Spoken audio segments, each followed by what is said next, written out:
कल शाम को 6 बजे के आसपास हमें एक फ़ोन आया कि लवकुश अपार्टमेंट जो है वहाँ पर एक फ़्लैट में देह व्यापार का धंधा चल रहा है। तो एसएसपी सर को इन्फॉर्म किया गया और उनके आदेश अनुसार एक रेडिंग टीम का गठन हुआ और उनके आदेश अनुसार हम वहाँ पर छापा मारने चले गए लवकुश अपार्टमेंट में। वहाँ पहुँचे तो देखा कि वहाँ पे 3 लड़कियाँ थी और 3 लड़के थे जो बहुत ही आपत्तिजनक स्थिति में मौजूद थे। इनके साथ वहाँ पर 2 अधेड़ उम्र की भी महिलाएं थीं। अब जब हम वहाँ पे पहुँचे, जैसे उन्होंने पुलिस को देखा तो वो जो 3 लड़कियाँ थी जिनके साथ गलत काम हो रहा था, वे चिल्लाने लगी और हमसे मदद मांगने लगी। उनसे पूछताछ किया गया। पूछताछ के क्रम में उन्होंने बताया कि जो 2 महिलाएं हैं उनमें से एक का नाम सुमन देवी है और दूसरी का नाम सिफानी देवी था। तो ये दोनों जो है इनसे गलत काम करवाती थी। वहाँ पे मौजूद 3 लड़के भी थे। उनमें से एक का नाम था अंकित कुमार, दूसरे का नाम था धनंजय गिरी और तीसरे का नाम था गुड्डू कुरैशी। इनमें से जो मेन मुख्यतः आरोपी है वो है अंकित कुमार। अंकित कुमार जो है इन लड़कियों के लिए क्लाइंटेल लेकर के आता था। फिलहाल इन विक्टिम्स के बारे में बताओ तो उनमें से एक विक्टिम जो है वो बिहार शरीफ की रहने वाली थी। वहाँ से एक मूनलाइट होटल नाम के क्लब में वो काम करती थी, डांस करती थी, बर्थडे पार्टीज़ वगैरह में एक्सेट्रा पे। तो वहाँ पर उसकी जान पहचान एक बबीता देवी नामक महिला से हुई, जिसने बताया कि अगर आप और पैसे कमाने चाहते हो और अगर आप और डांस वगैरह में इंटरेस्टेड हो तो वो उनको इंड्यूस करने के नाम पर जो है डांस के नाम पर इंड्यूस किया उन्होंने और उनको एक रात को नशीला पदार्थ खिला करके उनसे गलत काम करवाया और उस वीडियो को उन्होंने कैप्चर कर लिया। अब उस वीडियो के बनाम पर वो सारा टाइम इसको ब्लैकमेल करती रही कि अगर ये गलत काम नहीं करेगी या भागने की कोशिश करेगी या कुछ भी करेगी तो जो है वो उस वीडियो को वायरल कर देगी। डर के मारे ये लड़की जो है वहाँ पर काम करती रही। वहीं पर उसकी मुलाकात एक और विक्टिम से हुई जिसने उसको पटना में मौजूद सुमन देवी के बारे में बताया। इस वजह से जो है वो यहाँ पे पटना आ गई। वो पिछले 1 महीने से ये लड़की जो है पटना में रह रही थी और यहाँ पर अंकित जो है उसके क्लाइंटेल फिक्स करता था। कई बार उसको ओयो रूम्स में ले जाया जाता था, कई बार जो है उसी फ्लैट में उसके साथ गलत काम होता था। तो ओयो रूम्स की भी जो है हम सत्यापन कर रहे थे, कौन कौन से ओयो रूम्स कहाँ कहाँ पर। मुख्यतः उसने बताया बोरिंग रोड और पाटलिपुत्रा, इन दोनों जगहों पर मोस्टली उसको फ्लैट्स में ले जाया जाता था। अब जो है इसकी पुष्टि की कौन उसका क्लाइंटेल था और नहीं था, ये जो है अंकित के फ़ोन से हमें पता लगेगा, जो हमने कोर्ट के आदेश के बाद हम उसको जो है एफएसएल जांच करवा करके उसमें से चीज़ें निकालेंगे। उस दूसरी बात जो है, वहाँ पर जब हम पहुँचे तो वहाँ पर सारे लड़कों के पॉकेट से कॉन्डम्स मिले, जैसा आप देख सकते हैं, और वाइग्रा मिला और आईपिल मिले। ये सारी चीज़ें मिली तो काफ़ी पुख्ता एविडेंस था कि इनके साथ गलत होता था और इन लड़कियों ने भी एडमिट किया। तो ये सुमन देवी और जो ये दूसरी हैं सिफानी देवी, ये जो हैं वल्नरेबल लड़कियों को टारगेट करती थी। एज सच नहीं है कि एक ब्रॉथल चलता था, it was a brothel in a way, but ऐसा नहीं कि उस जगह पे सारी लड़कियां रहती थी।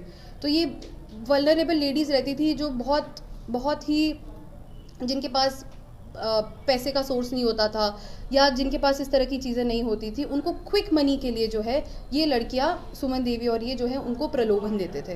तो इसके ज़रिए जो है इनके साथ गलत काम करवाया जाता था। जो मेन विक्टिम जो उस अपार्टमेंट में रह रही थी, उसको जो है हर रात उसको, वो कम से कम 1 महीने यहाँ रही है, तो वहाँ पे कम से कम उसके 25 रातों में उसके साथ गलत हुआ और कई बार सेम रात को उसके साथ 2 लोगों ने गलत काम किया। तो इसकी वजह से क्या होता था, एटलीस्ट उसकी खराब हो चुकी है इन सब की वजह से, और पैसे मिलते थे उनको तो 3,000 रुपये इसको मिलते थे, जबकि अंकित को कई ज़्यादा पैसे मिलते थे। और उसमें से 3,000 रुपये जो है ये 1,000 इसको सुमन देवी को देना पड़ता था और बाकी 2,000 रुपये इसको मिलते थे। यही कहानी है, बिहार शरीफ से इसकी स्टोरी शुरू हुई, वहाँ से वो यहाँ आई, यहाँ पर उनके साथ गलत काम होता था। गेस्ट हाउस का बोर्ड आपने रखा, गेस्ट हाउस का क्या हो, गेस्ट हाउस के रूप में यूज करते हैं? कौन सा गेस्ट हाउस? गेस्ट हाउस ये जो है, ये सारे जो है हमें उनके यहाँ अंकित के पास से मिले हैं, अंकित का सामान था ये, तो उसमें से जो है इनका सत्यापन करना बहुत ज़रूरी है, कौन से गेस्ट हाउस में लेकर जाया जाता था, किस तरीके से। तो वो सारा सत्यापन अभी करने के बाद अनुसंधान के क्रम में बाकी की बातें आ गेस्ट जाएंगी। हाउस के नाम पर ये करते थे? नहीं, गेस्ट हाउस के नाम पर एज सच उसकी कोई पुष्टि नहीं हो पाई है। लेकर जाते थे, गलत काम करवाते थे। अब कौन से गेस्ट हाउस में कहाँ कैसे, वो उनके सीसीटीवी वगैरह अवलोकन से जो है प्रॉपर आएगा। किसके नाम से? सुमन देवी जो है, अब सुमन देवी भी जो है वो पहले जो है किसी के कांटेक्ट में आई और उन्होंने जो है उसको ये फ्लैट दिला करके दिया था, बट थोड़े दिनों बाद जो उनको पैसे दे रहे थे, पहले उन्होंने पैसे देने बंद कर दिए तो उन्होंने खुद से काम यहाँ पे करवाना शुरू कर दिया था। एफआईआर क्या हुआ? आईटीपी एक्ट का केस हुआ। अब वहाँ पर जो है इनमें से 2 लोग जो है नशे की हालत में भी थे, तो 2 एफआईआर्स हुए हैं। एक जो नशे की हालत में 2 लोग थे वो, और इनका अलग से आईटीपी एक्ट 370 आईपीसी और 376 आईपीसी इसमें अरेस्टिंग कितनी और रेस्क्यू कितनी है, जो कि विक्टिम्स थी, और बाकी के जो लोग थे उसमें से 3 लड़के जो कि अक्यूज्ड है और बाकी 2 जो एज पिम्स एक्ट करती थी। अंकित का रिकॉर्ड क्या है? अंकित के रिकॉर्ड के बारे में आपने खंगाला? अंकित का जो है उसका आपराधिक इतिहास हम पता करने की कोशिश कर रहे हैं। उसमें से जो सेकंड लड़का था धनंजय गिरी जो है वो अपनी वाइफ से ही देह का व्यापार कराता था। उसी के पैसे से जो है ये अपना घर चलाता था, अपने बच्चों को पढ़ाता लिखाता था। तो उसमें से जो धनंजय गिरी है वो भी एक तरह से काम करता था as a pimp. Online WhatsApp का भी खेला उसमें हो रहा था क्या?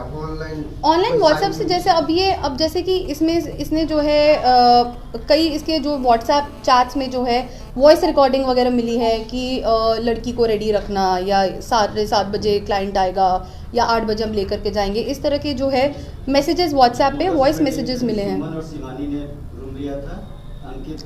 शिफानी ने रूम नहीं लिया था, वो वहाँ पर आती थी, वो मुख्यतः अरवल से काम करती थी।